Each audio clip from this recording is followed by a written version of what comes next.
మరమరాలతో ఎంతో టేస్టీగా ఉండే ఈ బ్రేక్‌ఫాస్ట్ చాలా రుచిగా, చాలా టేస్టీగా అయితే ఉంటుందండి. ఈ బ్రేక్‌ఫాస్ట్ చేసుకోవడానికి ఎక్కువ సమయం అయితే పట్టదు. తక్కువ సమయంలో ఈజీగా చేసుకోవచ్చు. ఈ బ్రేక్‌ఫాస్ట్ వచ్చేసి ఇంట్లో వాళ్ళందరికీ నచ్చుతాయి. అంత రుచిగా, అంత టేస్టీగా అయితే ఉంటాయి. ఇంకెందుకు ఫ్రెండ్స్ ఆలస్యం, ఎలా చేయాలో ఏంటో అనేది వీడియోలోకైతే వెళ్ళిపోయి చూద్దామా మరి?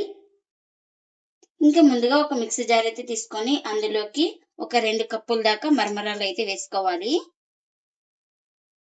ఇంకా చూడండి సెకండ్ కప్ కూడా వేస్తున్నా. ఇంకా ఇప్పుడు మూత ముచ్చుకొని ఫైన్‌గా పౌడర్ అయితే చేసుకోవాలి. ఇట్లా గ్రైండ్ చేసుకున్న దాన్ని ఒక మిక్సింగ్ బౌల్ అయితే తీసుకొని ఇంకా అందులోకి అయితే వేసుకోవాలి ఈ మరమరాల పౌడర్‌నైతే. ఇంకా ఇప్పుడు ఇలాంటి ఒక స్ట్రైనర్ అయితే దీని మీద పెట్టుకొని ఒక హాఫ్ కప్పు బియ్యం పిండి అయితే వేసుకోవాలి. అలాగే శనగపిండిని కూడా ఒక హాఫ్ కప్ అయితే వేసుకోవాలి. ఇప్పుడు ఈ రెండిటిని జల్లించుకోవాలి.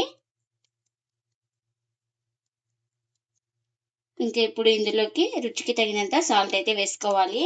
అలాగే వాటర్ కూడా వేసుకొని కొంచెం కొంచెం వాటర్ అయితే వేసుకొని మనం చపాతీ పిండిలాగా అయితే కలుపుకోవాలి.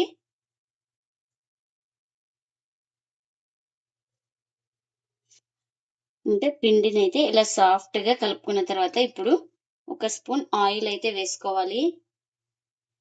ఇంకా ఈ ఆయిల్ కూడా వేసుకొని మొత్తం ఇలా బాగా ఒక నిమిషం పాటు ఇలా బాగా కలుపుకోవాలి సాఫ్ట్‌గా. ఇంకా ఇలా మొత్తం బాగా కలుపుకొని ఇంకా ప్లేట్ అయితే పెట్టుకొని ఒక 10 నిమిషాలు పక్కన పెట్టుకుంటే మనకు పిండి అనేది సాఫ్ట్‌గా నానుతుంది. చిన్న బౌల్ అయితే తీసుకొని అందులోకి చిన్నగా కట్ చేసుకున్న ఆనియన్స్ అయితే వేసుకోవాలి. ఇంకా ఇప్పుడు ఇందులోకి కాస్త సాల్ట్, ఒక పావు టీ స్పూన్ దాకా వేయించుకున్న జీలకర్ర పొడి, అలాగే ఒక పావు టీ స్పూన్ ధనియాల పొడి, ఒక పావు టీ స్పూన్ గరం మసాలా, ఒక హాఫ్ స్పూన్ దాకా కారం. ఇంకా ఇవన్నీ వేసుకొని ఇలా బాగా ప్రెస్ చేస్తూ బాగా కలుపుకోవాలి. ఈ ఆనియన్స్లోకి మసాలా అన్నీ బాగా పట్టేలాగా బాగా ఇలా ప్రెస్ చేస్తూ కలుపుకోవాలి. ఇంకా ఇప్పుడు ఇలా మొత్తం బాగా కలుపుకొని ఇంకా దీన్ని అయితే పక్కన పెట్టేసుకుందాం. ఇంకొక 10 నిమిషాల తర్వాత అయితే చూడండి చాలా సాఫ్ట్గా అయితే నానింది కదా పిండి అయితే. ఒకసారి ఇలా మొత్తం బాగా కలుపుకుందాం. ఇప్పుడు దీన్ని ఈ పిండి ముద్దని ఒక 2 భాగాలుగా అయితే విడదీస్తున్నాను నేను ఇక్కడ. ఇలా ఎక్కడ క్రాక్స్ లేకుండా బాగా రౌండ్గా చుట్టుకోవాలి. చూడండి ఇలా చుట్టుకోవాలి. ఇంకా ఇలా చుట్టుకున్న దాన్ని ఒక ప్లేట్లోకి అయితే తీసుకుంటున్నా. చూడండి ఎన్ని అయితే అన్ని ఇలానే చేసుకోవాలి. ఇంకా ఇప్పుడు కాస్త ఇలా పొడిపిండిని అయితే చల్లుకొని ఇంకా ఒక పిండి ముద్దనైతే అయితే తీసుకోవాలి. ఇలా డిప్ చేసుకోవాలి. ఇలా బాగా మనం ఇలా ఇంకా కర్రతో రుద్దుకోవాలి. కాస్త ఇలా కొంచెం పొడిపిండి చల్లుకుంటూ మనం దీన్ని అయితే రుద్దుకోవాలి ఇలా. ఇంకా ఈ విధంగా అయితే రుద్దుకోవాలి. చూడండి ఇక్కడ ఎక్కువ మందం లేకుండా ఎక్కువ పల్చాగా లేకుండా మీడియంగా అయితే రుద్దుకోవాలి. ఇంకా ఇలా రుద్దుకున్న దాన్ని ఒక ప్లేట్లోకి అయితే తీసుకుందాం.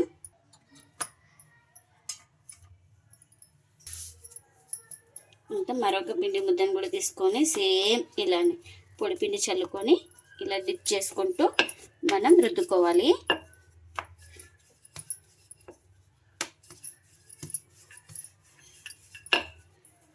ఇంకా ఇలా రుద్దుకునే దాని మీద మనం ముందుగానే స్టఫింగ్ అయితే రెడీ చేసుకున్నాం కదండి. ఇంకా ఈ స్టఫింగ్ అయితే మొత్తం వేసుకోవాలి. ఇలా వేసుకొని ఇలా మొత్తం స్ప్రెడ్ చేసుకోవాలి.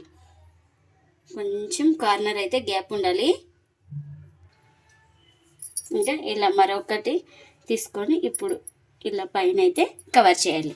ఇలా కవర్ చేసి ఇక్కడ మనకు స్టఫింగ్ అనేది కనిపించకుండా ఇలా మనం ప్రెస్ చేసుకోవాలి. ఇక్కడ చూపిస్తున్నాను కదా ఈ విధంగా. ఇంకా నైఫ్ తోటి ఇలా కట్ చేసుకోవాలి. ఇక్కడ చూపిస్తున్నాను కదా ఈ విధంగా. ఇంకా ఇలా కట్ చేసుకున్న తర్వాత నేను ఇక్కడ ఇలా 3 భాగాలు అయితే కట్ చేసుకుంటున్నాను.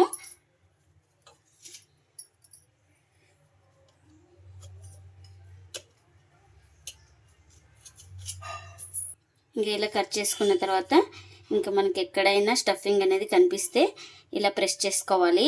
చూపిస్తున్నాను కదా ఇక్కడ ఈ విధంగా ఎక్కడ విడిపోకుండా ఇలా కవర్ చేసుకోవాలి. ఇలా కవర్ చేసుకున్న తర్వాత ఒక ప్లేట్లోకి అయితే తీసుకుంటున్నా.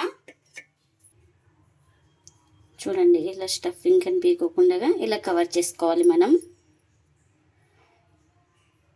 ఇంకా ఎన్ని అయితే అన్ని ఇలానే చేసుకోవాలి. ఇప్పుడు ఇలాంటి ఒక ప్లేట్ అయితే తీసుకొని ఒక 2 స్పూన్ల దాకా మైదా అయితే వేసుకున్నాను. ఇందులోకి కాస్త చిల్లీ ఫ్లేక్స్ కూడా వేసుకోవాలి. అలాగే కొంచెం సాల్ట్ కూడా వేసుకోవాలి.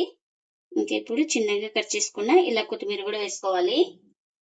ఇంకా ఇవన్నీ వేసుకొని ఒకసారి ఇలా బాగా కలుపుకొని ఇంకా వాటర్ వేసుకొని మనం దీన్ని ఒక పేస్ట్ లాగా అయితే చేసుకోవాలి. ఎక్కడ ఉండలు లేకుండా బాగా కలుపుకోవాలి. ఇంకా ఇలా కలుపుకున్న తర్వాత మనం ముందుగానే ఇలా కట్ చేసి పెట్టుకున్నాం కదా, ఇలా బాగా 2 వైపులా ఇలా బాగా డిప్ చేసుకోవాలి. ఇప్పుడు దీన్ని ఇంకా నేను ఇక్కడ ఆయిల్ కూడా పెట్టుకున్నాను. ఆయిల్ కూడా హీట్ అయింది. ఇలా నిదానంగా వేసుకోవాలి. ఇలా డిప్ చేసుకొని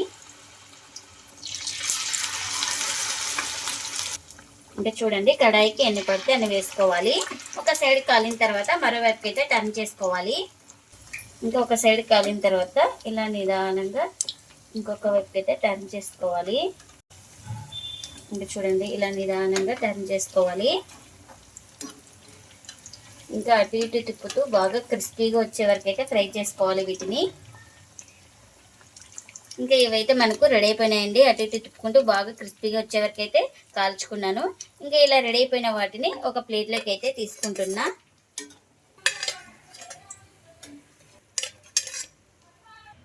ఇంకా మిగిలిన వాటిని కూడా ఇలా ఆయిల్లోకి వేసుకోవాలి.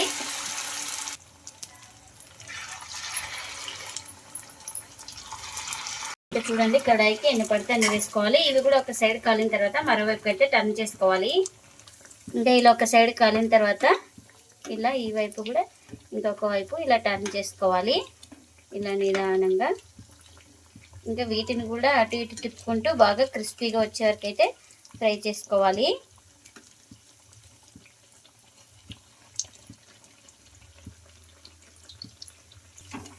ఇంకెన్నైతే అన్ని ఇలానే చేసుకోవాలి. మరమరాలతో ఎంతో టేస్టీగా ఉండే బ్రేక్ఫాస్ట్ అయితే రెడీ అయిపోయిందండి. ఇంకా ప్లేట్లోకి అయితే సర్వ్ చేస్తున్నా. ఈ బ్రేక్ఫాస్ట్ చాలా రుచిగా చాలా టేస్టీగా అయితే ఉంటుందండి. చాలా క్రిస్పీగా కూడా ఉంటుంది. మనం బాగా కాల్చుకుంటే మీడియం టు లో ఫ్లేమ్లో కాల్చుకుంటే చాలా క్రిస్పీగా వస్తాయండి. అంత టేస్టీగా అయితే ఉంటాయి. ఇంకా ఇవి వచ్చేసి ఇంట్లో వాళ్ళందరికీ నచ్చుతాయండి. అంత టేస్టీగా అయితే ఉంటాయి. మీరు కూడా తప్పకుండా ఒకసారి ఇలా ట్రై చేసి మీకు ఎలా వచ్చిందో కామెంట్ అయితే చేయండి ఫ్రెండ్స్. ఇదండి ఇవాల్టి వీడియో. ఈ వీడియో కనుక నచ్చితే ప్లీజ్ లైక్ చేయండి, షేర్ చేయండి, కామెంట్ చేయండి. అలాగే లైక్ చేసి సపోర్ట్ చేయండి friends. Thanks for watching. Bye bye.